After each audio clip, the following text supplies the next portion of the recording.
नमस्कार दोस्तों। बात है 10 अप्रैल 1912 की। ये दुनिया की सबसे बड़ी कहलाने वाली जहाज़ आरएमएस टाइटैनिक अपनी पहली सफर के लिए निकलता है। और इस जहाज़ की कुछ डेकोरेशन इस तरह था कि एक 5 स्टार होटल को भी पीछे छोड़ सकता था। इसके अंदर था 2 बड़े-बड़े स्टारगेसेस, हीटेड स्विमिंग पूल, बार, रेस्टोरेंट।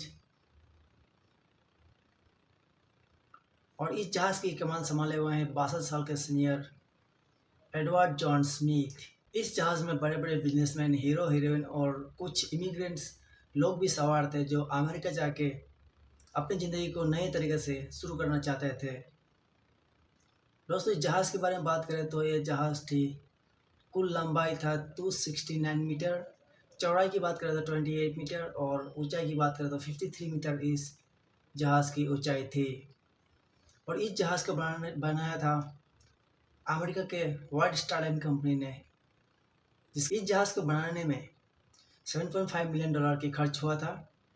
और इस जहाज़ को कुछ इस तरह से सेफ्टी देकर बनाया गया था कि इस जहाज़ को कभी कोई भी डुबा नहीं सकता, क्योंकि अगर ईश्वर भी आ जाए तो इस जहाज़ को डुबा नहीं सकता। कुछ इस तरह से बनाया गया था। इस जहाज़ को इस तरह से कुछ एडवर्टाइजमेंट किया गया था कि उस दिनों की खबरों में ये जहाज़ के बारे में सब कुछ छा गया था। और इस जहाज़ को इसीलिए अनसिंकेबल कहा गया था, क्योंकि इस जहाज़ को सेफ्टी को लेकर बहुत ही कुछ ध्यान में रखकर इस जहाज़ को बनाया गया था।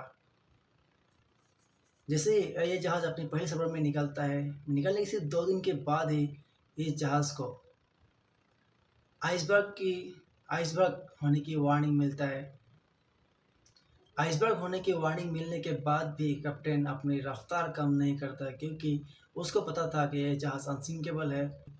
सफ़र के दौरान 14 अप्रैल 1912 के दिन में कई सारे आइसबर्ग होने की सिग्नल मिलता है, फिर भी अपनी रफ्तार कम नहीं करते। पर 40 किलोमीटर पर आवर की स्पीड में ये जहाज़ आगे बढ़ता जाता है और धीरे-धीरे करके रात हो जाता है।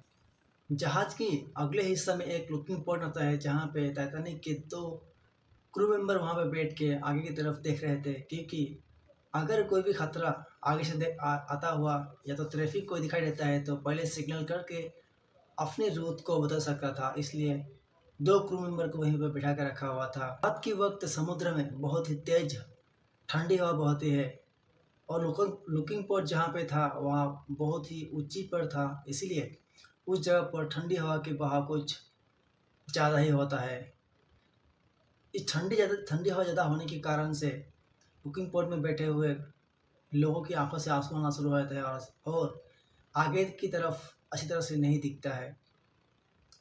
टाइटैनिक जहाज़ के लुकिंग पॉइंट पर उस वक्त बैठा था।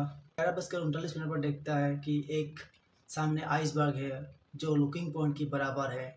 तो तुरंत ही 3 बार बेल बजाता है, और क्योंकि नीचे जो लोग हैं वो सुन पाए, और जल्दी से जहाज़ को लेफ्ट की डायरेक्शन में मोड़ दो, क्योंकि सामने हमारे आइसबर्ग है। ये कॉल जाने के कुछ देर बाद ही जहाज़ जाके आइसबर्ग से टकराता है और 10 सेकंड तक जहाज़ आइसबर्ग से खिसकता चला जाता है। और ये घिसकने के दौरान ही 6 कंपार्टमेंट में नुकसान हुआ था, और ये 6 कंपार्टमेंट बहुत ही तेज़ी से पानी से भरने लगा था। कुछ ही देर के बाद कैप्टन ने इस जहाज़ को कितना नुकसान हुआ है ये देखने के लिए जहाज़ के नक्शे को निकालते हैं और देखते हैं कि 6 कंपार्टमेंट पानी से भरने लगा है, क्योंकि 6 कंपार्टमेंट बहुत बुरी तरह से डैमेज हो चुका है। ये देखने के बाद कैप्टन को बहुत आश्चर्य हुआ कि अब यह जहाज़ कभी नहीं बच सकता, क्योंकि इस जहाज़ को 16 अलग-अलग कंपार्टमेंट में बाँटा था कि अगर कैसे भी अगर 4 कंपार्टमेंट डैमेज होता है फिर भी जहाज़ तैरता रहेगा और आगे बढ़ता रहेगा। लेकिन कुछ अलग ही हुआ, क्योंकि इस जहाज़ के 6 कंपार्टमेंट नुकसान हो गया था, डैमेज हो गया था। क्योंकि इस 6 कंपार्टमेंट पानी भरने का मतलब ये है कि ये जहाज़ को अभी डूबने से कोई नहीं बचा सकता। घटना के कुछ समय तो जैसे ही रेडियो सिग्नल भेजा जा रहा था, तभी आरएमएस कैलिफोर्निया जहाज़ ने इस रेडियो सिग्नल को पकड़ता है और बात करता है। जैसे ही उनको पता चलता है कि इस दुर्घटना के बारे में, तो अपने कैप्टन को तुरंत ही बोलता है और तुरंत ही जहाज़ घुमाने की ऑर्डर देता है। कैप्टन, हम लोग इस जहाज़ को बचाने के लिए जाएंगे। फिर भी दोस्तों ये जहाज़ इतना दूर में था कि आने में कई घंटा इसको लग सकता था। और इधर कैप्टन ने टाइटैनिक जहाज़ के कैप्टन ने ऑर्डर दे दिया था कि अब पैसेंजर को लाइफ बोट में बैठाया जाए। सबसे पहले प्रायोरिटी मिला था बच्चों और औरतों को। पैसेंजर को पता था कि ये जहाज़ अनसिंकेबल वाले, इसलिए पहले लाइफ बोट में सिर्फ 28 लोग ही गए थे क्योंकि कैपेसिटी था 65 लोगों के। जैसे जैसे धीरे धीरे करके जहाज़ की पहले हिस्सा पानी के अंदर डूबा जा रहा था, जैसे ही जहाज़ टिल होने लगा उसी वक्त पैसेंजरों की अफरा तफरी शुरू हो गई क्योंकि ये जहाज़ अब नहीं बच सकता। जैसे ही पैसेंजरों को पता चला और जरा से जरा जहाज़ टिल हुआ, तभी पैसेंजर के अफरा तफरी मच गया। और लाइफ बोट में जाने के लिए जैसे ही जहाज़ पानी के अंदर घुसा जा रहा था और जहाज़ टिल हो रहा था, उस वक्त पैसेंजर को रियलाइज हुआ कि अब ये जहाज़ डूबने वाली है। इसीलिए पैसेंजरों की अफरा तफरी मच गया था कि अब लाइफ बोट में कौन फंस जाएगा और कौन सेकंड जाएगा। दोस्तों, जिन जिन लोगों को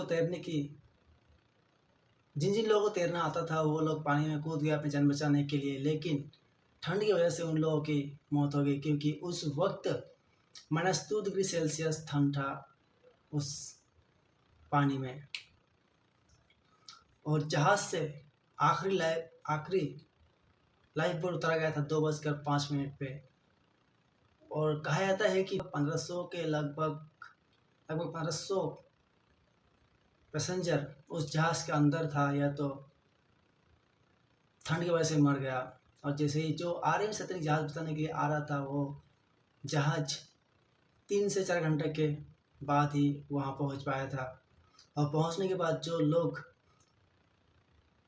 लाइफ बोट में बैठकर निकल गया था, उन लोगों को रेस्क्यू कर लिया गया। और कहा जाता है कि रात को 2:20 पर ये जहाज़ 2 टुकड़ों में बट गया और 15 से 17 लोगों की वहीं पर मौत हो गया। RMS कैलिफोर्निया जहाज़ जो टाइटैनिक जहाज़ को बचाने के लिए आ रहा था, वो 3 से 4 घंटा लेट पहुंचता है और जो लोग लाइफ बोट में थे उन लोगों को बचा लिया जाता है और बाकी डेड बॉडीज पानी में तैर रहा था। आपको यह बात जानकर हैरानी होगी कि और एक जहाज़ था जो टाइटैनिक जहाज़ के एकदम ही करीब और नज़दीक था, जो जहाज़ SS कैलिफोर्निया।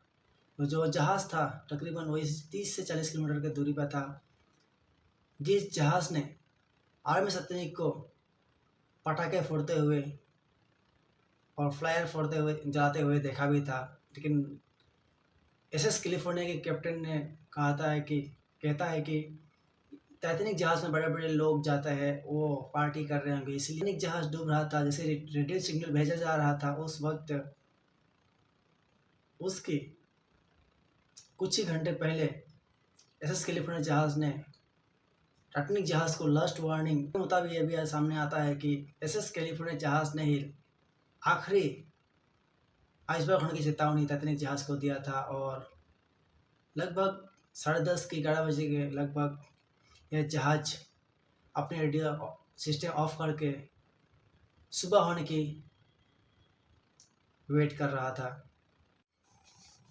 जिस वक्त दुर्घटना हुआ था उस वक्त जहाज़ अपने फुल स्पीड यानी कि 40 किलोमीटर पर आवर की स्पीड में था।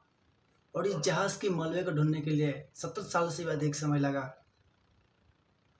1895 के सितंबर महीने में 2 व्यक्ति ने इस जहाज़ के मलबे को ढूंढ निकाला। अमेरिका के रॉबर्ट ब्लाड और जीन लुई मिशेल, इन 2 व्यक्ति ने इस जहाज़ के मलबे को ढूंढ निकाला। लेकिन प्रकृति ने इस जहाज़ के मलबे को इस तरह से अपने अंदर जकड़ लिया था। प्रकृति ने इस जहाज़ के मलबे को कुछ इस तरह से जकड़ लिया था कि और कुछ सालों में इस जहाज़ के मलबे का नामो निशान नहीं रहेगा। पहले दिख रहा था जहाज़ कुछ इस तरह से और अभी दिखता है कुछ इस तरह से। अगर आपको मेरा वीडियो देख के अच्छा लगा, अगर मेरे वीडियो में कुछ भी इन्फॉर्मेशन मिला आपको और वीडियो आपको अच्छा लगा, तो मेरे वीडियो को एक लाइक करके कमेंट कर दीजिएगा। और आप मेरे चैनल में आप नए हैं तो मेरे चैनल को सब्सक्राइब करके बेल आइकन को भी प्रेस कर दीजिएगा।